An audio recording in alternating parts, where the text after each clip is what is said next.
ravi de vous retrouver dans cette nouvelle émission qui s'appelle Eugénie Dieki s'invite chez vous. Et aujourd'hui, eh bien, j'ai l'insigne honneur d'être invitée par Mireille Mouelé. Bonjour Mireille. Bonjour Eugénie. Comment tu vas? Très bien, merci.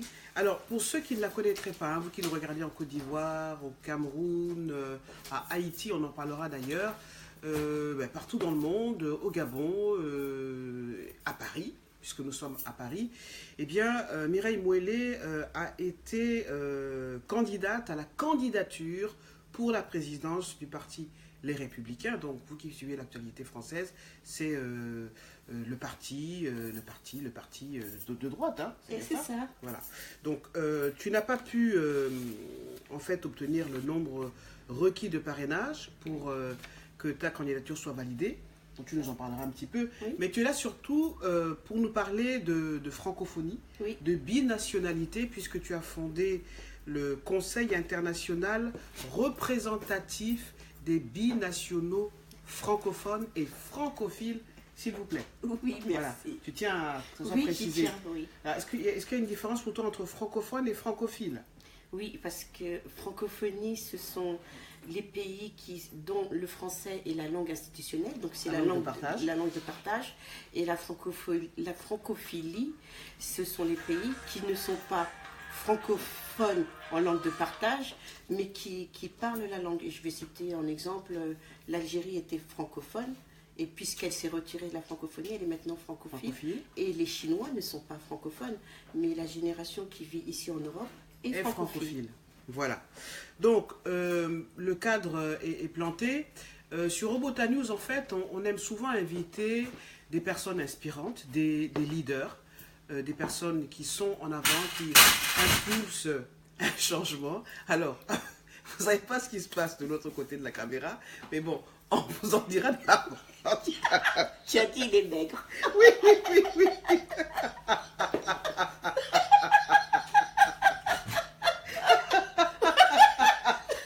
Le bruit de mots.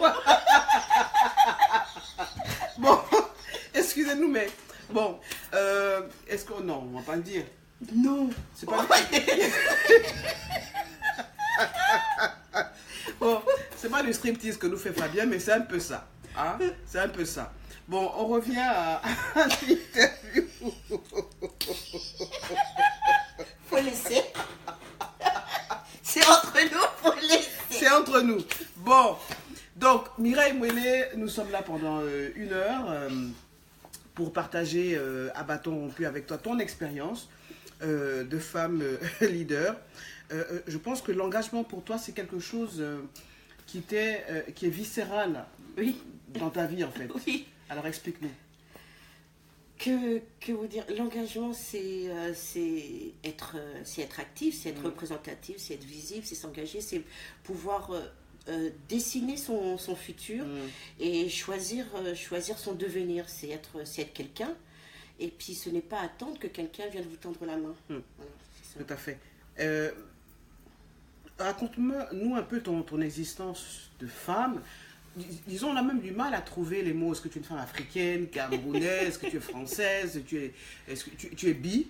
Tu vois, même le mot de dire, même bi, ça prête à confusion. Donc, comment on arrive à se définir dans une société française qui a du mal aujourd'hui encore, et ça se voit dans les médias, dans l'actualité, qu'aujourd'hui encore s'affirmer en tant que française, mais venant d'ailleurs, ou dont les parents sont nés ici, ou alors étant nés ici, c'est encore difficile, on n'est pas encore très à l'aise avec ça. Aussi bien soi-même que l'autre qui nous regarde. Est-ce que c'est ton point de vue? Nuancé. Oui. Je dirais parce que je défends, comme tu l'as dit, la langue française par la francophonie et la francophilie. Et dans la langue française, les mots sont très clairs et les définitions sont très explicites. Comment je me définis où je me situe, déjà qu'on me demande, mais effectivement, comment tu te représentes et quelle est ta nationalité? Je dis ma nationalité est universelle, parce qu'on me retrouve effectivement dans les diasporas des 5 continents, où je suis très à l'aise, où j'ai été adoptée par un bon nombre d'entre elles. Tu as effectivement cité, est-ce que tu es binational, est-ce que tu es franco-ceci, franco-cela? Je te dirais que de manière imagée, je pourrais mettre le fait que mon grand-père était tirailleur qui est venu libérer la France. Il a ensuite été chercher mon père qui était issu de l'immigration. Et moi, toi, tu es le produit de cette histoire. Je suis le produit de cette histoire, donc je suis afro-descendante, mais je suis hybride, puisque moi, je suis la jonction de deux continents. Puisque mon arbre est planté ici en France particulièrement, puisque je suis née à Paris, et ses racines vont jusqu'en Afrique, puisque mes parents sont originaires du Cameroun. Et ça, c'est une véritable richesse, mais ce n'est pas vu comme une richesse. Alors, avant qu'on parle justement de ce Conseil international représentatif des binationaux francophones et francophiles, faisons quand même un petit tour sur ce que moi j'appelle un événement. Tu as été candidate à la candidature pour diriger le parti Les Républicains. Oui. Pourquoi tu n'as pas eu le nombre de parrainages requis? Pourquoi tu as d'abord décidé d'être candidate? C'est courageux, c'est téméraire pour une femme, et puis pour une femme de ta couleur. Dans la vie, il faut oser et il faut faire. C'est mon tempérament d'être audacieuse et, comme tu l'as dit, d'être une femme engagée. Donc moi, je n'ai pas froid aux yeux et puis je n'avais pas d'obstacle pour candidater, puisque la seule condition pour être candidate était d'être adhérent à un jour de cotisation, ce qui est mon cas. Pourquoi j'ai osé poser ma candidature? Parce que les Républicains sont une famille politique qui regroupe plusieurs sensibilités, oui, tout à fait, plusieurs courants. Et il s'avère que ce qu'on appelle, pour les uns, les hommes politiques, il y a jusqu'à 1 an et demi, appelaient les Français de la diversité, ce que ces communautés s'identifient comme étant diaspora, ou afro-descendants, ou afro-européens, afro-caribéens, sont sous ma responsabilité, puisque je suis la secrétaire générale au sein des Républicains du Conseil national des Français pour la diversité. L'appellation peut interpeller, elle interloque certains le nom diversité, mais nous sommes tous divers et puis chacun prend la terminologie qui lui convient. Quand tu dis que nous sommes tous divers, ça veut dire qu'au sein de ce parti, on peut aussi... Est-ce qu'il y a des personnes qui représentent, par exemple, les Bretons ou les Corses? Explique-moi. C'est une diaspora aussi. C'est une diaspora. Parce que, est-ce que justement, au sein de ce parti, il y a une section qui s'occupe de ces Français-là? Il n'y a pas... Non, parce qu'au niveau du Conseil national des Français pour la diversité, elle doit représenter les diasporas des 5 continents. Donc il y a aussi des membres qui sont bretons, mais qui ne marquent pas leur région métropolitaine bretonne. Mais ce sont les adhérents qui ont une région, qui viennent d'une région du monde, qui affirment leur multiculturalisme au sein de cette c'est voulu ou alors c'est... bon, quelque part, peut-être que c'est normal, mais moi, ça me dérange. Moi, je pense que... Est-ce qu'il n'est pas venu le temps de militer pour une indifférence, enfin, qu'on nous regarde comme des Français à part entière, quoi. J'ai envie de dire merde, quoi. Parce que pourquoi il faut toujours... Dans un parti, les Républicains, c'est quand même le parti... Bon, ils ont des problèmes en ce moment, enfin, des problèmes. Il y a un président Wauquiez qui ne fait pas forcément l'unanimité, même s'il assume. Mais pourquoi dans un parti comme celui-là, il faut encore affirmer sa différence?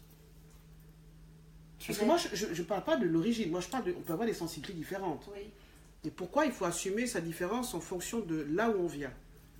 Pourquoi ne pas construire ensemble un parti qui se développe autour des idées pour un meilleur vivre des Français, pour défendre la politique, enfin les opinions des gens qui sont de droite? Et pourquoi il faut dans ce parti-là, ou dans d'autres, je sais pas, mais dans ce parti-là, une section qui s'occupe des Français de la diaspora? Comme tu l'as dit, c'est une richesse. Et la question que tu poses, elle va au-delà de ce parti-là. C'est une question que je dirais même, que je classerais même de question philosophique. Donc c'est une mentalité. Ce sont des opinions qui sont partagées ou pas, mais qui sont au-delà de la partisanerie. Maintenant, tu me dis oui, assumer. Oui, moi je le dis, moi je suis née à Paris. Je ne peux pas dire autrement. Donc quand on me dit, par exemple, mes 2 parents sont originaires du Cameroun, le Cameroun ne donne pas de binationalité en statut juridique.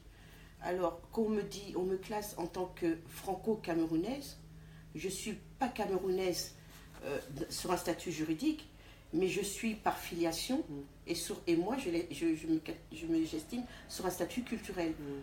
C'est une richesse.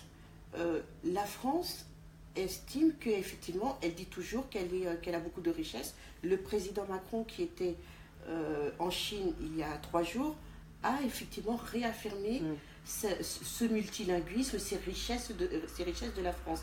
Maintenant, tout est la manière dont c'est conjugué. Oui, mais il y a le dire, l'affirmer, et puis après, dans les faits, il faut qu'on en voit les choses, qu'on en voit les preuves, qu'on en ait les preuves que cette France-là, justement, elle accepte sa diversité, surtout au sein de structures importantes, comme un parti politique, et pas n'importe lequel. Alors, dis-moi pourquoi tu n'as pas eu le nombre de parrainages. De parrainage. J'ai candidaté tardivement. Je suis partie en campagne très tardivement. Pourquoi?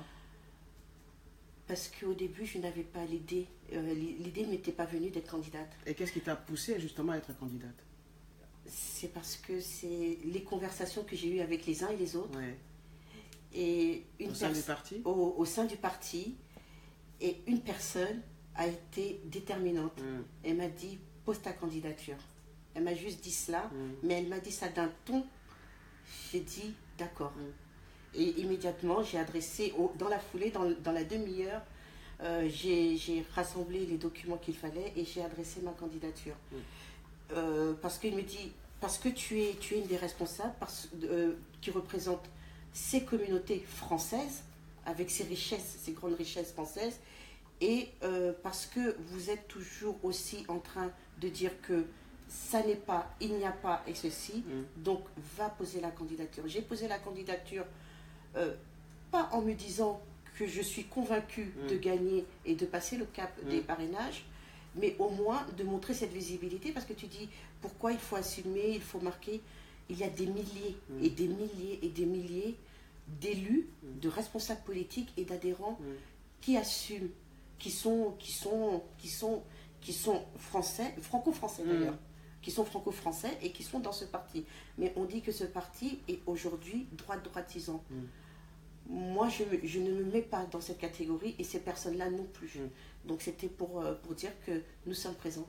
Alors, Laurent Wauquiez, donc, on le sait, a été récemment élu à la tête de ce parti. Il est malmené dans les sondages, il n'est pas très apprécié, il est assez critiqué par même les ténors de son propre camp. Lui, il trace sa route, semble-t-il. Est-ce que tu penses qu'il faut un bon président, surtout que ce parti a été quand même laminé par toutes ces affaires et puis aussi par le fait que Macron arrive et impose la marche, sa marche à lui? S'il sera un bon président, je ne sais pas. J'ai pour habitude de dire que la précipitation est mauvaise conseillère. Je ne connais pas encore son programme. Je sais qu'il y aura le Conseil national le 27 février. Et à ce moment-là, il va dévoiler sa ligne politique. Donc, il n'a d'abord pas présenté sa ligne politique. Il n'y a aucune action qui est engagée aujourd'hui. Donc, je suis comme tout le monde. Je suis les événements. On attend. D'accord. Alors, pourquoi tu n'as pas eu le nombre de parrainages? Je n'ai pas eu le nombre de parrainages parce que, et je le dis ouvertement, parce que la communauté française multiculturelle n'a pas assumé, n'a pas joué le jeu de m'aider. C'est que je suis la secrétaire générale de la diversité et donc je m'occupe d'une catégorie de la communauté française. Et cette communauté française n'a pas été suffisamment proactive ou a été absente. Et comme tu le disais, mais pourquoi faut-il toujours assumer et dire qu'on est de ci, on est de ça? Je te dirais que ces Bretons ou ces Corses que tu as cités ont été beaucoup plus rapides et m'ont apporté leur parrainage. Donc tu veux dire en fait que tu as plus eu le soutien de Corse ou de Breton que de soutien de ta communauté, enfin notre communauté. Oui. C'est ça, oui. Les Noirs, enfin, les Africains en l'occurrence. Oui, bon, je m'occupe des diasporas, donc il n'y a pas que les Africains. Oui. Il y a d'autres Et pourquoi, d'après toi, justement? Parce qu'en même temps qu'on fustige justement cette espèce de... Je grossis le trait de racisme ou de plafond de verre qui nous touche, nous, on le fustige, mais en même temps, quand l'un des nôtres veut s'élever, c'est encore nous-mêmes, vous me direz si je me trompe, hein, c'est encore vous-même, c'est encore nous-mêmes qui avons tendance à nous tirer vers le bas. Est-ce que c'est ce que tu as ressenti? C'est pas ce que j'ai ressenti, c'est ce que j'ai vécu. C'est ce que tu as vécu? Oui. D'accord. Ce que j'ai vécu. Pourquoi? Il y a une méthodologie. Dans la vie, il y a un ordre pour tout. Il y a une démarche, il y a un processus, il y a des étapes à faire. Donc tu proposes aux gens, tu leur dis voici le plan de campagne, soyez proactifs et voici la répartition du déroulement de la campagne à mener. Les gens ne te répondent pas ou dans les temps, les gens sont absents, tu dois faire des relances, tu as un directeur de campagne, tu es toi-même candidate et tu connais la stratégie que tu as mis en place et les gens viennent rediscuter, redéfinir ton plan de campagne. Donc, moi, je suis là pour faire campagne, je ne suis pas là pour discuter. Il faut être assez vif et il faut y aller. Après, tu ne peux pas... Il y a des gens qui disent, mais pourquoi je ne suis pas positionnée et là et là? Mais en la circonstance, ce n'est pas le moment d'en discuter. Voilà, donc oui, il n'y a pas de méthodologie. Et justement, comment tu te sens par rapport à ça? Déçu? Non, je ne suis pas déçue. Je ne suis pas déçue parce que toute expérience est enrichissante. Parce que j'ai osé être candidate.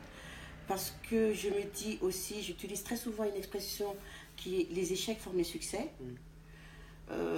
Moi, j'ai pu, par cette candidature, découvrir plusieurs profils que je connaissais, mais sous des angles différents, donc des angles morts que je n'avais pas vus jusque-là. Découvrir plusieurs personnes. Le fait d'avoir été candidate m'a permis aussi de me faire connaître dans le monde entier, puisque le parti, il y a des adhérents dans tous les pays du monde. Et qu'au-delà du parti politique, comme tu l'as dit, c'est la politique nationale, la politique en France intéresse tout le monde. Donc il y a eu des correspondants étrangers, il y a eu des journaux, il y a eu Monsieur Tout-le-Monde, qui n'est pas forcément un ressortissant français, mais qui m'a suivi partout où il se trouvait. Maintenant, moi je dis que c'est regrettable.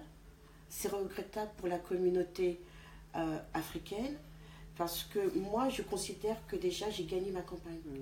Je n'ai pas pu avoir suffisamment de parrainage pour aller à la candidature, j'en suis restée qu'au niveau de la candidature à la candidature, mais le fait d'avoir osé, j'ai maintenant aussi une visibilité beaucoup plus grande, et ce qui me permet aussi de me préparer pour d'autres échéances, d'autres challenges si j'en ai le souhait. Mais les gens à qui j'ai demandé de venir avec moi, ces gens-là resteront au bas de la porte. C'est dommage. C'est dommage. Ok, alors on va parler du Conseil international représentatif des binationaux francophones et francophiles, le CRB2F. CRB2F, oui. Ok. Quand est-ce que tu l'as créé et pourquoi? Il a été créé il y a un peu plus de 2 ans, en mai 2015. Il a été créé pourquoi? Parce que ça regroupe un segment d'une communauté qui n'a pas de véritable statut, qui est celui de la binationalité. La binationalité touche tous les États. Il y a quand même 195 pays dans le monde. Et selon le pays, tu peux avoir le droit d'être binational, comme tu peux ne pas l'avoir. Et les critères ne sont pas les mêmes. Les binationaux sont aussi ce que l'on appelle la diaspora. Donc c'est toi et moi. Moi, je me considère binationale, puisqu'effectivement, comme je l'ai dit juste au précédent, je suis le produit de ces deux continents. Mais je me considère comme étant une binationale culturelle, puisque sur un statut juridique, étant née en France, je n'ai pas le droit d'avoir la nationalité camerounaise, d'où mes parents sont originaires. Mais pourtant, ces diasporas sont aussi des incubateurs. Ce sont ceux qui sont la clé de voûte, à mon sens, et je parle par exemple pour la communauté africaine, qui sont la clé de voûte pour l'émergence de l'Afrique. Parce que l'émergence de l'Afrique, vous avez les Africains qui sont sur le territoire, sur le continent africain, mais vous avez les millions qui sont ici, qui sont des scientifiques, qui sont des chercheurs, qui sont dans la finance, qui sont dans les professions libérales, qui sont dans la littérature. Et vous avez d'immenses personnalités représentatives dans le monde, et on en a beaucoup ici en France. Mais justement, c'est un gros challenge. La binationalité, on est tous concernés finalement. Oui, on est tous concernés. Et selon les pays, selon les législations, on a finalement une nationalité. Non, selon les pays, vous pouvez en avoir deux. Et selon les pays, il y en a même qui sont multinationaux. Toi, d'origine camerounaise? Oui, j'en ai qu'une. Tu n'en as qu'une seule? C'est la nationalité française? Oui. D'accord. Mais donc, est-ce que tu es binational? Tu considères que tu es binational? Moi, je n'en ai qu'une parce que je suis née à Paris. Mais une personne qui est née au Cameroun, qui vit ici, il n'a plus la binationalité, il l'avait avant. Je crois qu'il y a une vingtaine d'années que l'État camerounais a supprimé la binationalité, mais lors d'un passage du président Biya il y a quelques années, c'est assez récent en France, il s'est exprimé là-dessus. Et d'informations et de couloirs institutionnels, il est dit que c'est quelque chose qui devrait se remettre. Alors c'est une question d'enjeu quand même, parce que il y a plusieurs cas, il y a plusieurs exemples qu'on pourrait donner. Tu as été candidate à la candidature pour les Républicains, le Parti des Républicains, et puis imagine que demain tu aies envie, pourquoi pas, de succéder à un Paul Biya, ou en tout cas de devenir présidente du Cameroun. Ça veut dire que tu ne le pourras pas parce que tu es française. Oui. D'accord. Et qu'aujourd'hui, c'est pour ça que je suis parfois assez amusée et parfois même médusée, parce que quand je te disais que quand j'ai candidaté à la présidence du Parti des Républicains, on m'a citée comme étant franco-camerounaise. Mais non, je ne suis pas franco-camerounaise. Je me suis rendue à l'ambassade du Cameroun il y a peu de temps, parce que j'avais une démarche à faire. Une personne qui travaille à l'ambassade m'a dit « Bienvenue dans la maison de vos ancêtres ». Donc en fait, on m'a fait comprendre que c'est la maison de mes parents. Donc, de par mes parents, je peux rentrer, mais ça n'est pas vraiment la mienne, puisque je n'ai pas la nationalité. Et la personne, j'ai eu à discuter très brièvement sur ça avec elle, et elle m'a dit « Mais vous savez que on ne peut rien faire pour vous, parce que ça équivaudrait à faire de l'ingérence. » Alors qu'est-ce que tu souhaitais quand tu es à l'ambassade du Cameroun? Qu'est-ce que tu souhaitais en fait Non, je suis allée pour un autre sujet. Je suis allée pour un autre sujet, mais dans la conversation, effectivement, comme c'est quelque chose qui me tient à cœur et je suis très chevillée au corps avec ça, effectivement, j'ai laissé échapper ce point-là. Parce que on me demande, je constate par ma candidature au Parti des Républicains que les diasporas africaines me voient de plus en plus et me sollicitent aussi de plus en plus. Et parmi les diasporas africaines, il y a aussi bien entendu la diaspora camerounaise. J'ai dit, vous êtes gentils, moi je veux bien travailler, collaborer avec vous, mais quel est mon retour sur investissement puisque je ne suis pas considérée comme une Camerounaise. Donc, ma matière grise, je veux bien. Travailler sur des sujets que nous arrêterons, je veux bien. Mais moi, fondamentalement, j'y gagne quoi et je laisse quoi pour mes enfants? Parce que ce qui fait qu'aujourd'hui, déjà, il y a la langue. Donc, il faut, et c'est pour ça aussi que j'ai dit que ceux qui assument leur multiculturalisme, parce que le fait d'être pluriculturel te permet, normalement tu as l'acquisition des langues, mais tu peux aussi avoir l'acquisition d'un statut. Moi déjà, par chance, j'ai quand même des langues maternelles. J'ai la langue commune qui est le français, mais juridiquement je ne peux pas. Ce qui fait qu'aujourd'hui, si je veux aller au Cameroun, je dois demander un visa. Mais je suis franco-camerounaise. Je dois demander un visa. On est en plein dans des questions pleines d'enjeux, lourdes d'enjeux. Oui. Alors, quand tu as créé cette organisation, dont je rappelle que c'est le Conseil international représentatif des binationaux francophones et francophiles, il y avait une partie qui s'intéressait spécifiquement à la gastronomie. Oui, exact. Alors, explique davantage. C'est le projet phare de cette organisation qui est la gastronomie francophone, entrepreneuriat féminin. Tu m'as demandé tout à l'heure pourquoi j'ai créé cette structure avec des membres fondateurs, dont dans la Constitution nous représentons les 5 continents, ils représentent chacun un continent. C'était effectivement pour défendre et mettre aussi en valeur, mettre aussi en lumière que ce segment d'individus existe et qu'il va falloir à un moment donné harmoniser ou leur trouver une place. Une place dans la société, mais une place juridique.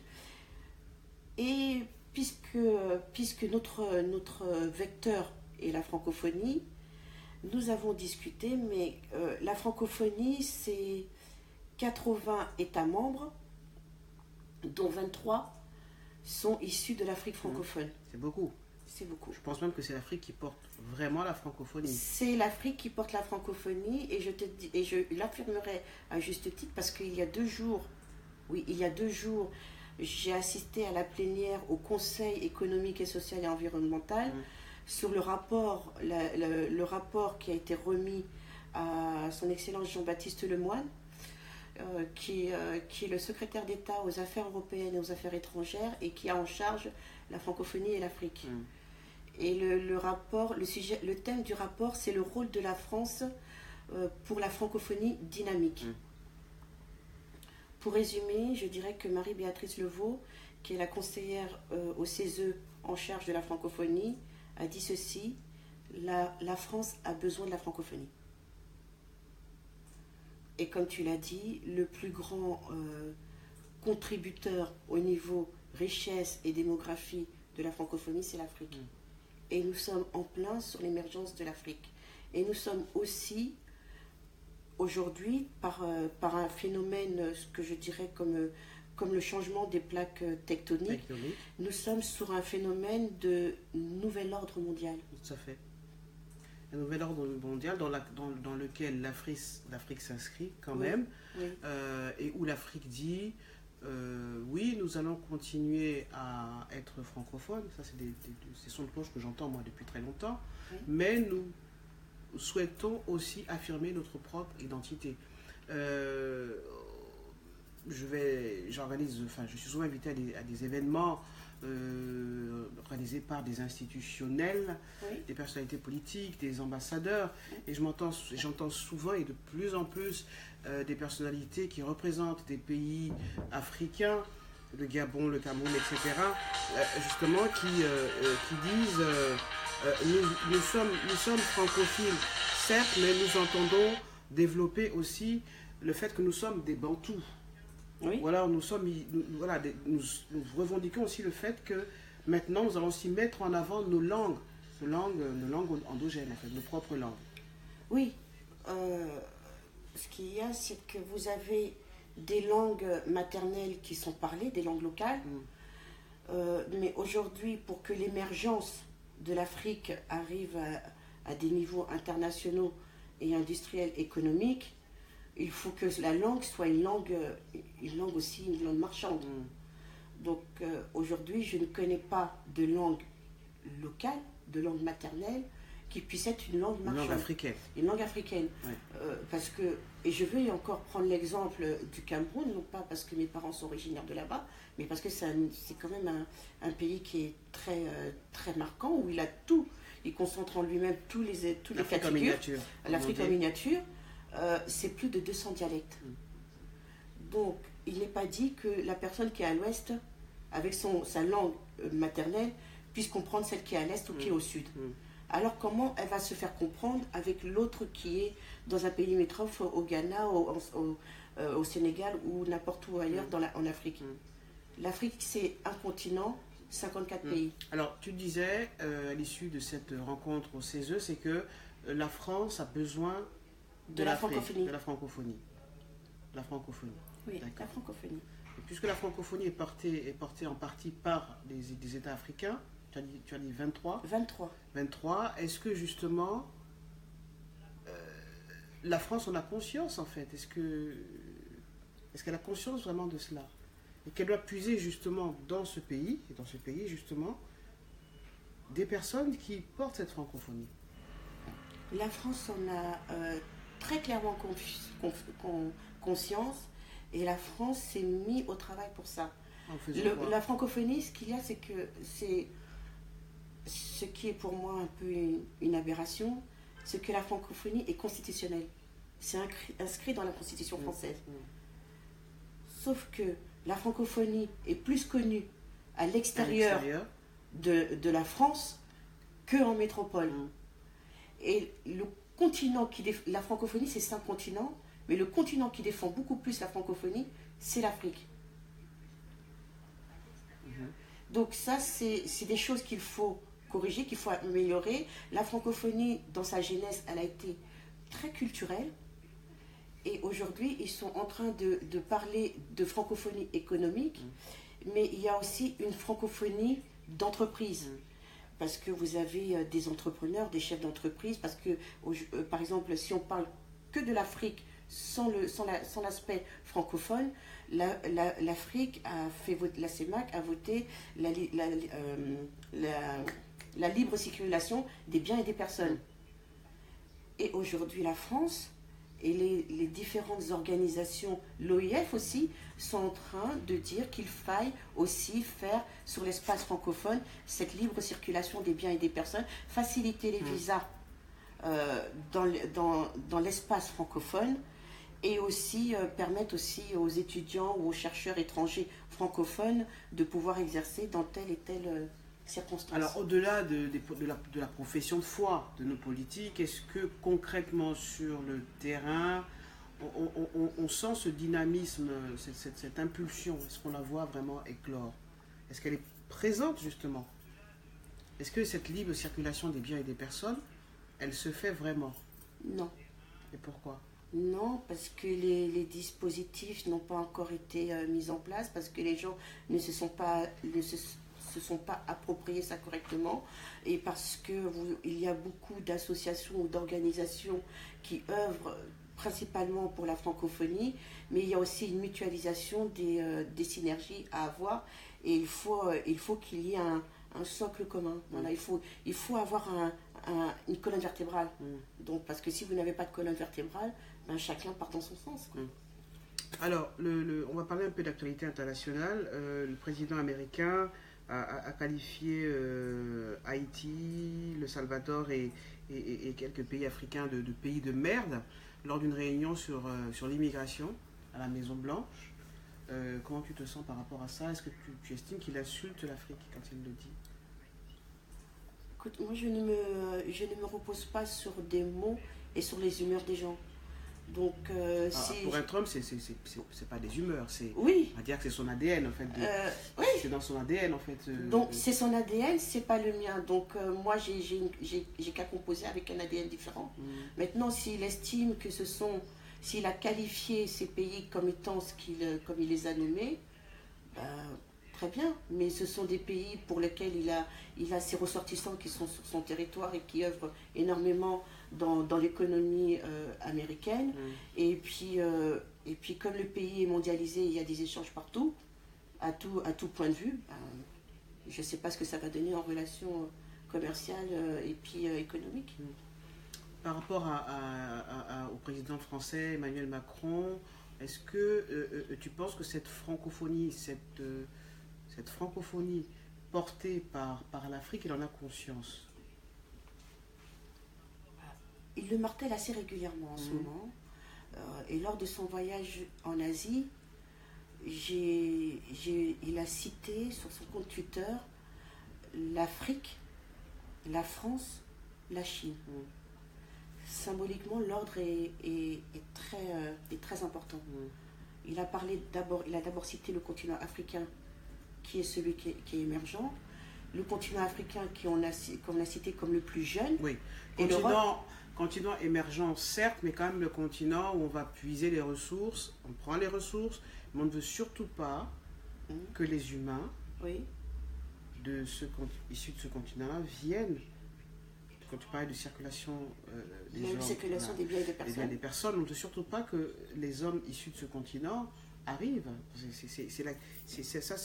pense que ça sera le principal défi de son mandat, de faire mieux que ses prédécesseurs, de résoudre cette question de la migration, de donner une identité justement aux migrants d'origine africaine. Tout le monde est migrant. La définition de migrant, c'est quelqu'un qui bouge. Exactement. Donc déjà, celui qui, comme on a cité le breton, celui qui est breton et qui vient à Paris, c'est aussi un migrant. Toi et moi, nous sommes d'accord avec ça. Oui. Maintenant, nos politiques, est-ce qu'Emmanuel Macron est d'accord avec ça? Qu'il soit ou pas d'accord avec ça, c'est la réalité, c'est un fait. Donc maintenant, qu'il en dispose autrement, il est le chef de l'État, moi je ne peux pas aller à l'encontre. Mais c'est ça. Je veux dire, quand on regarde l'OIT, l'Organisation internationale du travail, quand on regarde la Banque mondiale, quand on regarde même le secrétaire général de l'ONU a fait une déclaration hier ou avant-hier à propos des migrations, donc c'est un fait. Maintenant, qu'on ait un discours et que qu'on ait des actions qui sont contraires autres, qui synchronisent pas, moi ça m'interpelle. Donc je regarde ça au niveau de la société civile, je regarde ça au niveau des États, j'observe. Il faut une cohérence. Il faut une cohérence. Ok. Alors, le principe de l'émission, c'est de poser 5 questions importantes. D'accord. Et puis de lancer un petit défi. Ça, on le dira vers la fin, n'est-ce pas? Je vous rappelle que vous nous regardez sur Obota News et sur Côte d'Ivoire.news et que vous pouvez poser des questions justement à Mireille Mouelé, qui est présidente du Conseil international représentatif des binationaux francophones et francophiles. Et son tour de force, c'est qu'elle a été candidate à la candidature pour la présidence du parti Les Républicains. Donc c'est l'un des partis les plus importants en France, hein, pour vous qui suivez l'actualité française. Alors, les 5 questions. Si tu étais un leader, qui serais-tu? Je reste moi-même. Toi-même? Oui. Oui. Naturel, accessible, pédagogue, passionné. La passion n'est pas raison. C'est quoi pour toi la définition d'un leader? Non, excuse-moi, j'ai tellement d'amour pour la langue française. Je ne dirais pas quelle est ma définition, parce que sinon ça veut dire que je réécrirais la définition. Comment moi j'interprète un leader? La définition d'un leader, c'est quelqu'un qui mène, qui conduit. Moi, je me suis portée candidate, je voulais mener un certain nombre de personnes avec moi et pour qu'elles aillent plus loin et que certaines puissent me dépasser s'il y a lieu. Un leader, c'est quelqu'un qui est là pour soutenir, c'est quelqu'un qui est là pour conseiller, c'est quelqu'un qui est toujours présent, c'est pas quelqu'un qui critique, sauf une critique constructive, c'est quelqu'un qui doit conduire des gens à pouvoir s'élever, à pouvoir exploiter tout leur potentiel et à pouvoir leur permettre de travailler au niveau de l'intériorité. Parce que les gens, et ce qui parfois, je trouve, dessert certaines personnes, c'est qu'elles agissent publiquement avec trop de subjectivité. Mais quand tu es dans certains domaines, dans certains critères, dans certains sujets, qu'ils soient stratégiques ou qu'ils soient un sujet banal, il faut enlever la subjectivité. Il faut être que objectif. Donne-moi un exemple.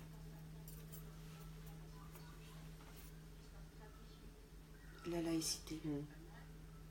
La laïcité dépasse les passions aujourd'hui parce qu'elle est devenue trop passionnée, parce que les gens se l'approprient, mais parlent aussi avec leur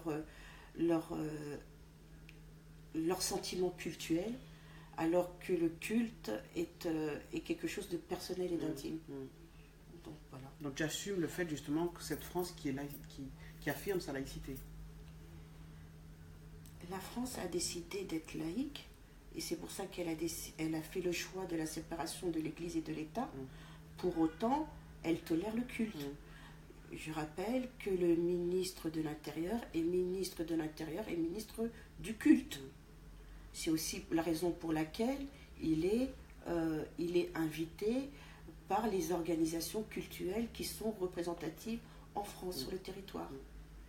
Alors justement, en termes de leadership, tu es au courant de cette tribune dans Le Monde qui est parue il y a quelques jours sur ces femmes, dont Catherine Deneuve, pour ne pas la citer, qui ont dit au sujet de cette affaire Weinstein que elle disait qu'il fallait quand même, enfin elles ont milité, elles ont écrit un article pour affirmer le droit, revendiquer le droit à importuner les femmes. Et ça a créé un véritable tollé. Elles ont été lynchées, on va dire, publiquement dans les médias, parce qu'elles n'ont pas plu à tout le monde. Et quand je dis elles n'ont pas plu à tout le monde, elles n'ont pas plu à la majorité des femmes, en tout cas aux féministes. Qu'est-ce que tu réponds à ça? Je ne suis pas féministe. C'est l'affaire Balance ton porc. Je défends la sororité qui est pas la fraternité, parce que qui dit fraternité parle d'hommes, donc qui défend la solidarité entre femmes, mais je ne suis pas féministe. Elles se sont exprimées, j'espère qu'elles ne se sont pas exprimées sur le genre féminin dans sa globalité, mais qu'elles se sont exprimées en leur nom personnel. Donc moi je n'ai pas de... en mon nom personnel, je ne m'exprimerai pas là-dessus. C'est mon choix. Ok, si on revient toujours à la même première question. Si tu étais un leader, si tu avais un modèle de leader, ce serait lequel? Moi. Toi. On n'est jamais mieux servi que par soi-même, et puis il faut commencer par soi. Tout à fait. Si tu étais un fait historique, quel serait-il?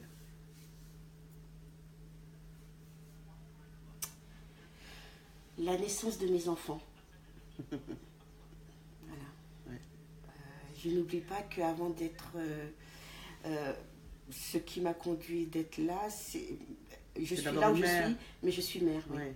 Et mon combat et mon engagement, c'est d'abord celui pour mes enfants. Parce que tu es une mère. Oui. D'accord. Oui. Quel avenir tu rêves pour tes enfants, justement? On rêve toujours le meilleur, et mon engagement est avant tout pour eux, avant toute autre personne, et de faire en sorte que, parce qu'aujourd'hui, ne serait-ce qu'aujourd'hui, ils savent qu'ils sont les enfants de Mireille Mouillet. Et ça leur donne une fierté, mais ça les oblige aussi à un certain nombre de choses. Est-ce qu'ils savent qu'ils sont les enfants de la République française? Qu'ils savent qu'ils sont conscients qu'ils sont français? Est-ce qu'ils l'assument? Est-ce que c'est plus facile pour eux? Il n'y a jamais eu de difficulté, parce que pour eux c'est naturel, ils sont nés comme ça. Ils sont nés enfants de la République. Et moi, je leur inculque les devoirs et les valeurs.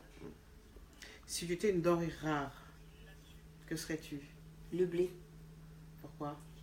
Le blé, parce que c'est un céréal avec lequel on peut faire énormément de choses, qui nourrit énormément de monde, partout dans le monde entier. Et l'épi de blé a plusieurs grains, et qui peut s'essaimer partout dans le monde. Si tu étais une qualité? L'humilité. C'est important pour ton leader? Oui, c'est très important. Je dis toujours que moi, j'ai décidé de m'engager en politique pour faire la politique et non pas le politique. Et pas non plus de la politique politicienne. La définition de la politique, c'est des personnes qui se rejoignent, qui réfléchissent et qui décident de quelque chose. Voilà pourquoi j'ai décidé de m'engager en politique, activement et publiquement. Si tu étais un livre? Le dictionnaire. Francophilie oblige? Alors, non, là je vais dévoiler un fait personnel. Ouais. Un jour, mes enfants sont allés voir leur grand-mère. Quand ils sont rentrés à la maison, ils étaient catastrophés. Ils ont dit, maman, mamie, elle déraille. Ah, pourquoi? Elle a dit que tu lisais le dictionnaire. Ouais. Quand tu étais ton premier livre, tu lisais le dictionnaire. Ouais. J'ai dit, oui, effectivement. Ouais. Mais qu'est-ce que tu... Le dictionnaire? Le dictionnaire, ouais. Mais c'est un livre. Ouais, c'est un livre. C'est un livre. C'est un livre de savoir. C'est un livre de savoir, de connaissance, d'ouverture, de lumière. Voilà. Et effectivement, comprendre le sens des choses. Comprendre le sens des choses. Et dans le dictionnaire, effectivement, un mot a sa définition. A une signification et a une définition. Effectivement, le dictionnaire, je l'ai lu comme livre de chevet, mais le français a un sens étymologique, a une racine. Donc, il y a des mots où, quand vous l'employez, il ne peut pas y avoir plusieurs interprétations possibles. Ça ne peut dire que cela. Ça veut dire que c'est toi qui écris tes discours. Est-ce que tu as une personne qui écrit tes discours? Oui, j'ai un conseiller politique, mais c'est vrai que la plupart du temps, c'est moi qui les écris et qui lui donne pour correction pour mes enfants. Oui. On est en début d'année 2018 et tu as envoyé justement une lettre de vœux où tu disais que cette année serait une année avec beaucoup d'enjeux, beaucoup de défis. Oui. Quels sont-ils? La paix dans le monde, parce que nous vivons une période de turbulence, mais la vie est un cycle. Ouais. Donc comme la Terre tourne autour des planètes, la vie est un cycle, donc viendra le moment où on va arriver à l'apaisement. Et comme aussi je disais que nous sommes dans une phase d'émergence d'un nouvel ordre, donc, et comme j'ai cité aussi les plaques tectoniques, quand elles se frictionnent, après souvent vous avez une île qui sort, donc quelque chose de nouveau. Et ce que je souhaite pour la communauté africaine en particulier, c'est qu'elle fasse preuve de beaucoup plus de cohésion et qu'elle soit cohérente avec elle-même. Justement, comment doit-elle faire? Est-ce qu'il y a des clés pour être dans cette cohésion? Il n'y a pas de clé Eugénie, parce que pour ma part qui évolue dans les diasporas des 5 continents, je peux te dire que chaque diaspora a exactement les mêmes codes et le même squelette. L'articulation diverge en fonction de la communauté, de l'environnement où il se trouve et de la culture. C'est tout. Mais nous avons tous le même squelette. Sauf que un squelette, une colonne vertébrale, c'est bien l'artère principale et les vertèbres sont les diasporas. Mais si, et nous le savons dans le cadre du métabolisme, nous savons que s'il manque une vertèbre, on est dialysé. Tout à fait. Donc tu parlais de cohésion et de cohérence. Oui. Cohérence, ça veut dire quoi pour toi et comment arriver à cette cohérence? Cohérence, c'est que moi je suis une personne qui est factuelle. Donc quand tu me dis, il faut faire. Si tu n'as pas la volonté, si tu n'as pas l'intention, je ne t'ai pas obligé à dire ces mots. Je ne te convainc pas et je ne te mettrai pas le couteau sous la gorge pour faire. Parce qu'après tout, on ne peut pas y arriver tout seul. Moi, la preuve, je n'ai pas pu aller à la candidature parce que je n'avais pas suffisamment de parrainage. Je vais dire ceci en rapport à cela. Il y a certaines personnes qui m'ont appelé, qui m'ont dit soutenu et tout, mais j'ai senti dans le ton que ça n'est pas ça.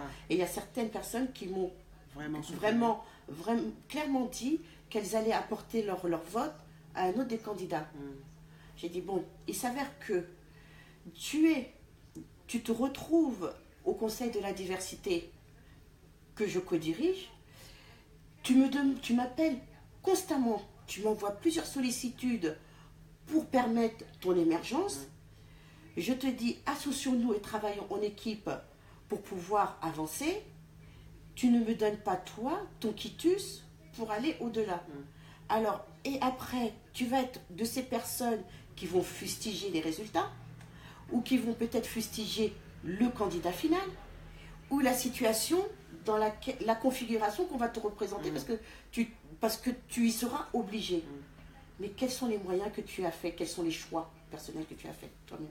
Et si tu avais justement un appel à lancer à notre communauté qui manque de cohésion et de cohérence, quel serait cet appel que tu leur lancerais aujourd'hui?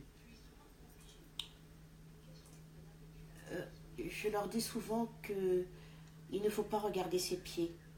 Parce que quand tu regardes tes pieds, ça veut dire que tu regardes en bas. Et qu'une fois que tu lèves la tête, tu constates que tu te cognes contre un mur. Je dis, il faut toujours regarder en perspective et il faut toujours s'élever. J'insiste bien sur le fait qu'il faut dépassionner les choses et le faire avec objectivité. Et quand tu regardes devant, ça veut dire que tu regardes l'horizon et ça veut dire que tu peux écrire. Et là, tu vois parfois certains obstacles.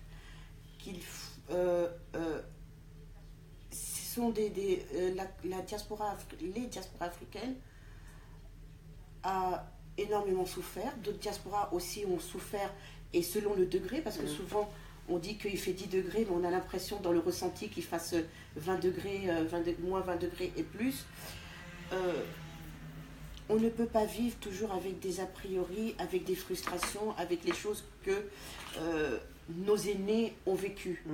On a vécu, vivre dans le passé. Il faut pas vivre. Alors justement, cette affaire qui fait beaucoup de bruit aussi, c'est avec l'enseigne H&M et ce t-shirt porté par un petit enfant noir, en le traitant de Serge le plus intelligent de... Ok. Toi, qu'est-ce que tu dis par rapport à ça? Je l'ai dit tout à l'heure sur une autre question. Je t'ai dit que parfois je reçois beaucoup de sollicitudes où on me demande d'intervenir. Et j'interviens. Quand je dois intervenir, j'interviens.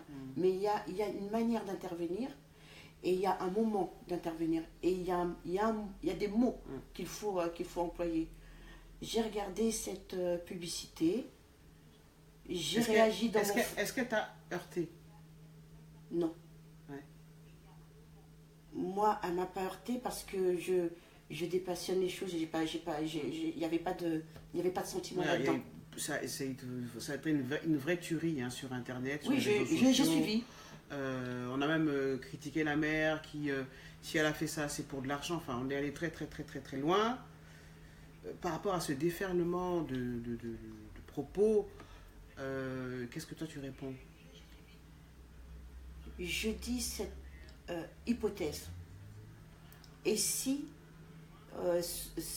cette publicité avait été faite sciemment?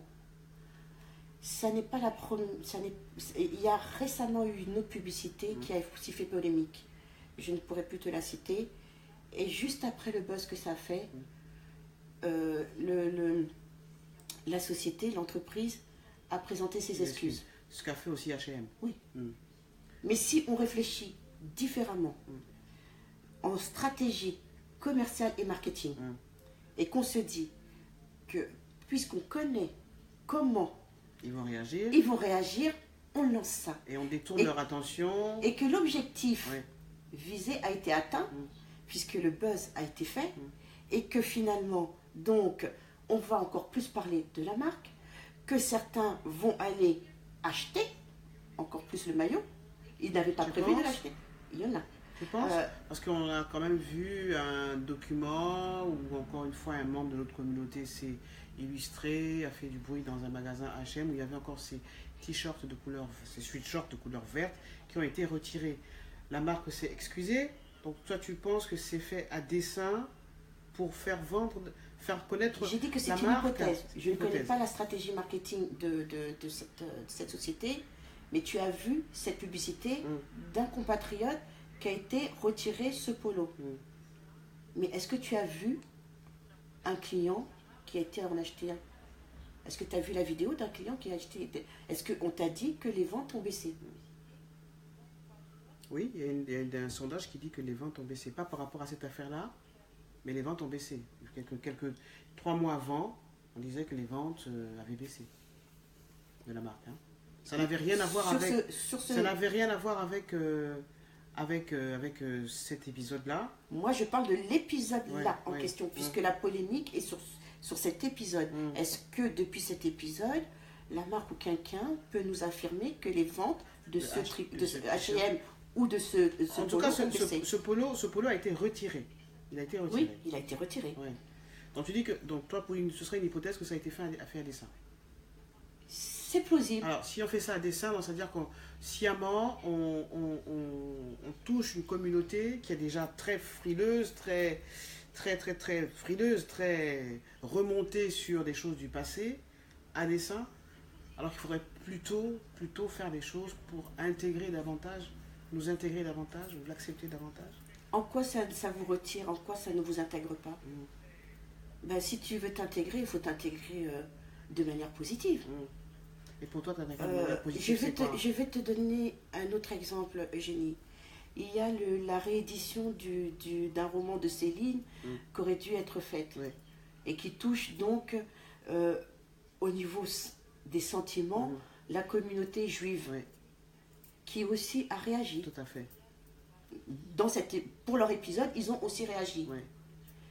Et l'éditeur a dit qu'il stoppait la réédition. Bon. Voilà. Donc il faut réagir. Oui, mais il y a une manière de réagir. Donc tu penses qu'il faudrait que nous réagissions comment? Je ne vais pas, moi, définir la manière de réagir. Mais si on te positionnait, justement, tu es un leader de la communauté, si on te demandait de réagir, d'aller sur les plateaux télé, là tu es en train de le faire, de réagir par rapport à cet épisode sur l'enseigne H&M et ce t-shirt vert où on traitait ce petit enfant noir de singe dans la forêt, si on te demandait de réagir, il faudrait réagir comment? Eugénie, je vais te répondre un peu par une discrétion. Nous avons tous vécu des remarques désobligeantes, dénigrantes, qu'on met parfois dans la catégorie de racisme. J'appartiens aujourd'hui à un parti qu'on cite en étant un parti droitisant. Dans mon évolution de vie, j'ai eu des remarques désobligeantes. Je vais même te dire un fait personnel. Une fois, ça m'a tellement marqué, j'avais postulé à un emploi. Le recruteur avait ma carte d'identité dans les mains. Il me dit, on parlait, il me dit, depuis combien de temps vous êtes en France? Je dis, depuis toujours. Je suis née en France, ouais. Je suis française.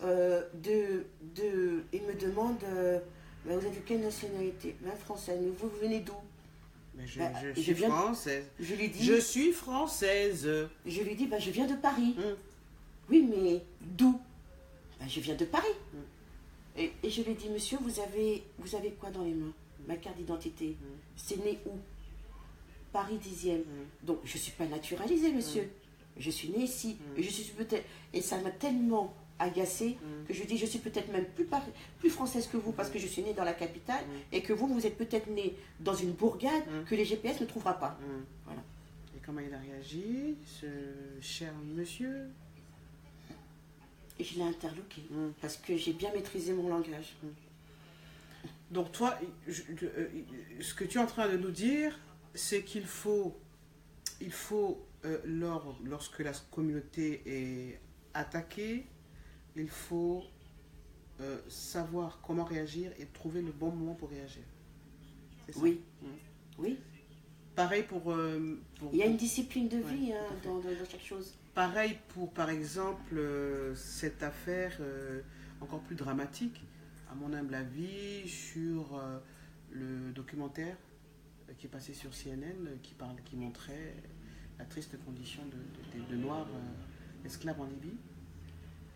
Aujourd'hui, les réactions sont spontanées, sont immédiates par les connexions, les médias et l'éthique. Ce documentaire, ça va au-delà des réactions de chaque individu, puisque ça touche, c'est au-delà de la société, c'est quelque chose qui est humain et qui est mondial. Et que si ces ressortissants ont quitté leur continent ou leur pays d'appartenance, c'est que dans leur pays, ils trouvaient qu'ils n'avaient pas les conditions requises pour pouvoir y vivre. Mais qui met les conditions, c'est quand même les... Toi, en tant que Française, est-ce que tu es... tu as le sentiment que la France, voilà, c'est bon, quoi. On l'a dit, la France ne peut pas accueillir toute la misère du monde, mais est-ce que tu penses que là, c'est bon? Il y a trop de migrants et qu'il faut arrêter ça? Je ne vais pas te dire qu'il y en a trop, je ne vais pas te dire qu'il y en a moins. Parce que d'abord, je ne suis pas à niveau de pouvoir le dire. Je parle sur certains éléments que j'ai pu avoir en main, sur des discussions que j'ai pu avoir. au niveau des organisations mondiales, puisque ce sont les grands décideurs, au niveau des gouvernements, parce que la société civile, elle dit qu'il y en a trop ou qu'il y en a moins, en fonction de son périmètre, de son vécu, de ce qu'elle voit là, donc ça, de son champ de vision. Mais moi, je regarde aussi à un niveau plus au-dessus. Et moi, quand je vois que au niveau du flux migratoire et par continent, je vois que les organisations mondiales nous donnent la répartition, je ne peux pas dire qu'il y en a trop.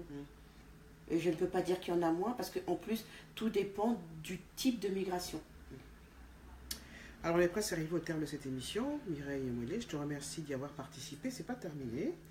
Est-ce que tu as un message justement à adresser aux personnes qui nous regardent? Cette chaîne a ceci de particulier c'est que elle s'adresse vraiment à un public qui veut changer l'Afrique, qui veut changer le monde. Elle s'adresse à des personnes qui s'inscrivent dans un leadership congruent. Tu faisais allusion tout à l'heure, la congruence, c'est la faculté pour une personne de dire ce qu'elle fait et de faire ce qu'elle dit. C'est ça la congruence, donc être des leaderships, des gens qui ont besoin de porter la flamme de l'Afrique. On dit que c'est le continent émergent. Alors qu'est-ce que tu as envie de dire justement aux personnes qui nous regardent actuellement? L'Afrique, on le cite comme le plus jeune continent. L'Europe, on le cite comme le vieux continent. Mais tous les deux sont symbiotes.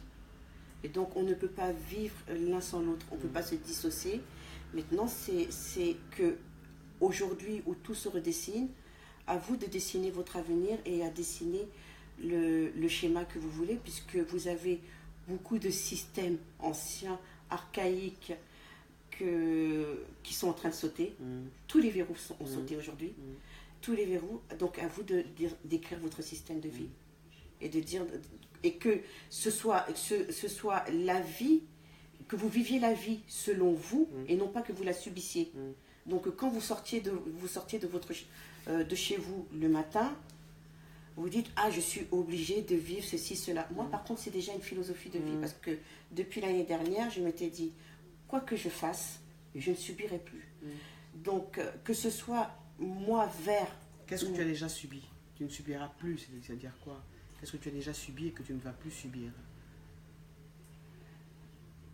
Les précipitations, les contrariétés, enfin ce que tout le monde subit, quoi, le quotidien. Le quotidien, aller très vite, se dépasser, se surmener, déjà, je suis quelqu'un qui est hyperactive et qui dort 4 heures par jour, mais là, j'ai même plus de fuseau horaire, j'ai même plus les jours, je sais même plus quelle heure souvent. Alors, il faudrait que j'essaye d'avoir un calendrier, de savoir quel jour on est parfois. Et de pouvoir me remettre à la lecture. Le fameux dictionnaire. Oui, j'ai pas été jusqu'à Z. Ouais. Quelle est ta philosophie de vie? Enfin, quelle est ta résolution pour 2018? Ma résolution pour 2018 est être l'une des pierres dans la construction de ce monde nouveau aujourd'hui, et particulièrement l'Afrique et la francophonie. Oui. L'Afrique et la francophonie. Oui. C'est un message aussi à Michael Jean que tu as rencontré? Oui. Pas seulement parce que je dors le faire avec eux. Donc parfois ils me disent, oh, madame, et encore fou. Je dis, ah, oui. Mais vous êtes partout. Je dis, ah bah oui. Et puis il y en a qui disent, bon bah on va vous lâcher le truc parce que sinon on vous aura encore sur le dos. Donc tu t'accroches. Bah tu sais, alors je vais faire un petit peu une boutade parce que mon nom c'est Mouélé, avec des accents. Mais parfois on dit Mouel. M-O-U-E tréma. C'est ça? Oui. Et avec les deux points, c'est justement, je me disais. Non, et accent aigu. Accent aigu. Accent aigu. Accent aigu, Mouélé. Oui. Justement, ça veut dire quoi? Accent aigu, bah, tu vois, je sais pas. Mais attends, la seule chose que je sache sur mon nom, c'est que c'est un nom bantou qui se retrouve à la fois au Cameroun, au Congo et au Gabon. Oui. Au Gabon. Ça veut dire quelque chose. Donc peut-être qu'il y a des liens de parenté au Gabon aussi. Au Congo, oui. Oui, c'est sûr, mais de toute façon, on me trouve souvent beaucoup de parents et puis je dis, je ne connais pas. Je sais pas.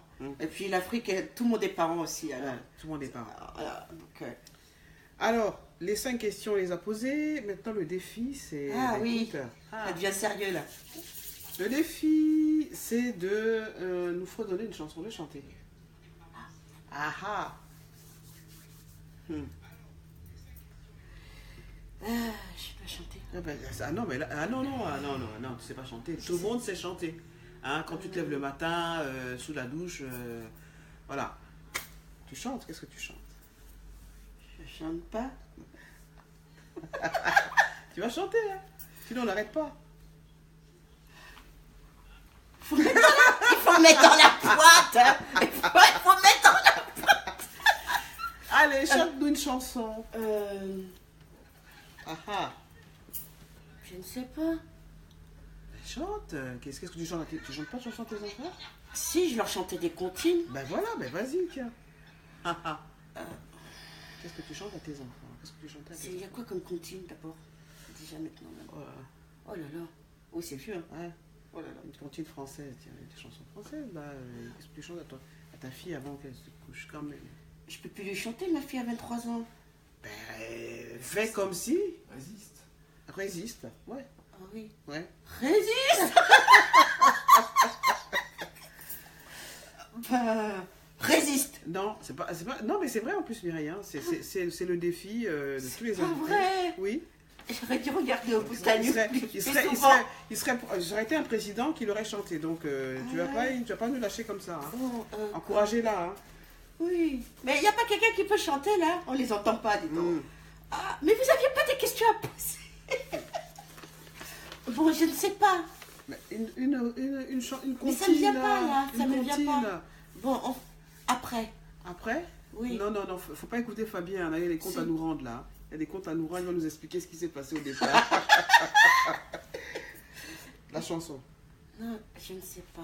Bon, je sais pas moi, la Marseillaise. Chante-nous la Marseillaise, tu es française. Ah oui, bah ça je la connais. Bon voilà, on y va.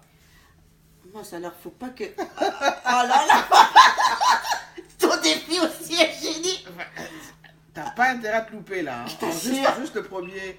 Ah ouais. Hein, le premier couplet. Allons enfants de la patrie, le jour de gloire est arrivé. Contre nous. Non, c'est pas maintenant. Toi aussi. Ben vas-y. Moi, ça alors. Le jour de gloire est arrivé. T'inquiète, hein, même Chirac. La tyrannie, l'étendard sanglant élevé, l'étendard sanglant élevé. Entendez-vous dans la campagne mûrir ces féroces soldats qui viennent jusque d'en haut? Ah! Super! Non, il t'a dit bras. Ah, bras égorgés, vos fils et vos compagnes, aux armes citoyens, formez vos bataillons, marchons d'un sang impur, abreuve nos sillons. Pam, palam. C'était dur, hein? Oh là là, pour quelqu'un qui est politique, si tu connais pas la Marseillaise. Mireille Mouelet. Écoute, merci infiniment. Merci à vous. J'ai beaucoup aimé ce partage. Ben écoutez, tu partages oui. Beaucoup de choses à dire hein, au sujet de ton organisation. Donc je rappelle que tu es présidente du Conseil international représentatif des binationaux francophones et francophiles et que tu as été candidate à la candidature pour la présidence du parti Les Républicains. Je vous donne rendez-vous vendredi prochain avec un nouvel invité. Si vous souhaitez, vous avez l'âme d'un leader. Que tu nous parles de... T'as dit que tu devais parler d'Haïti. Mais j'ai cité Trump, justement. En parlant d'Haïti. C'était ça, d'accord. Justement. Donc, si vous souhaitez être invité et si vous êtes surtout un leader actuel ou vous avez l'ambition d'être un leader en devenir, eh bien contactez-nous au Botanews, Côte d'Ivoire.news. On vous retrouve donc tous les vendredis. L'émission s'appelle Eugénie Dieki s'invite chez vous.